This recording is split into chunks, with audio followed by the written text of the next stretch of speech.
In this video about LightWave 11 Bullet Dynamics, we are going to discover a very unique feature allowing artists to manage very complex animation in an extremely simple way, the parse body dynamic type objects.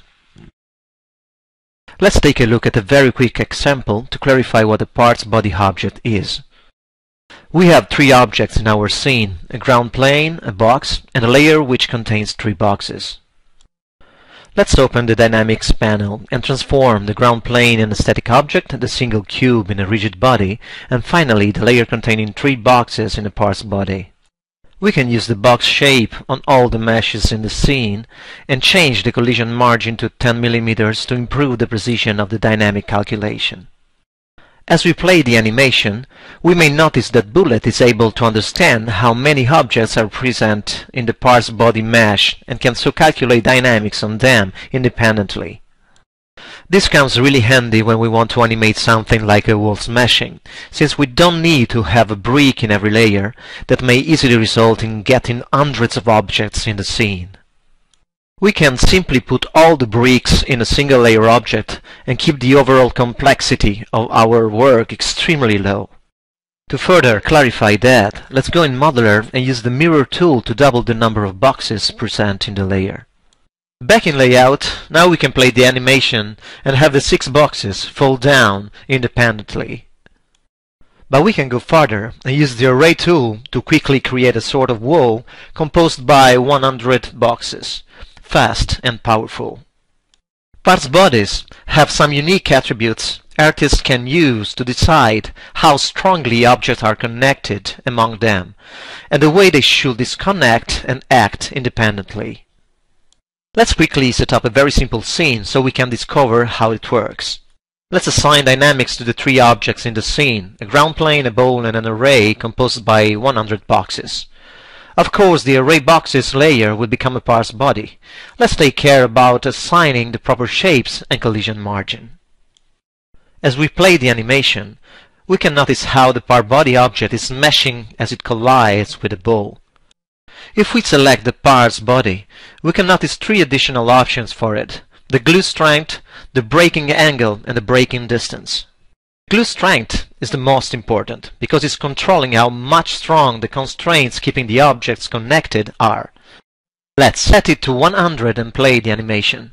Now the glue effect is stronger and we don't get every single piece disconnected like it was happening before.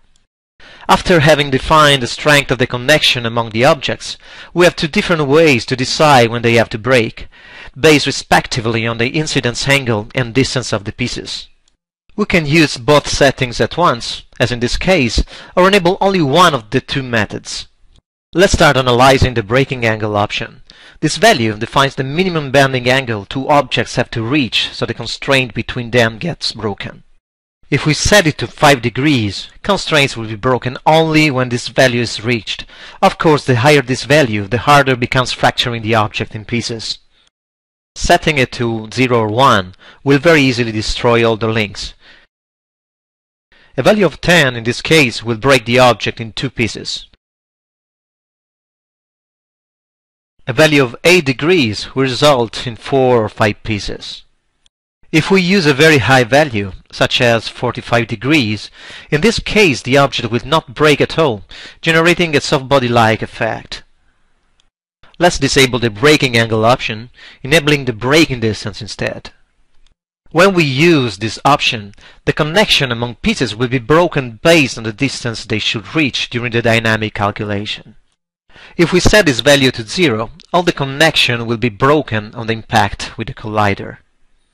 Increasing this value will make the object harder to fracture.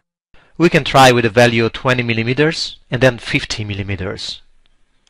In this scene, a breaking distance value of 100 mm will break the object in two pieces. A very high value, 15 mm in this case, will totally prevent the object from fracturing. Of course, we can have multiple parse body objects interacting in the scene. Parse body dynamic objects are a powerful feature of LightWave 11. By using them, artists can simplify the task of creating extremely complex destruction scenes using the Bullet Dynamics implementation. This unique feature turns to be hugely useful when used along with the new powerful fracture tool, which use will be described in later videos about LightWave 11 new features.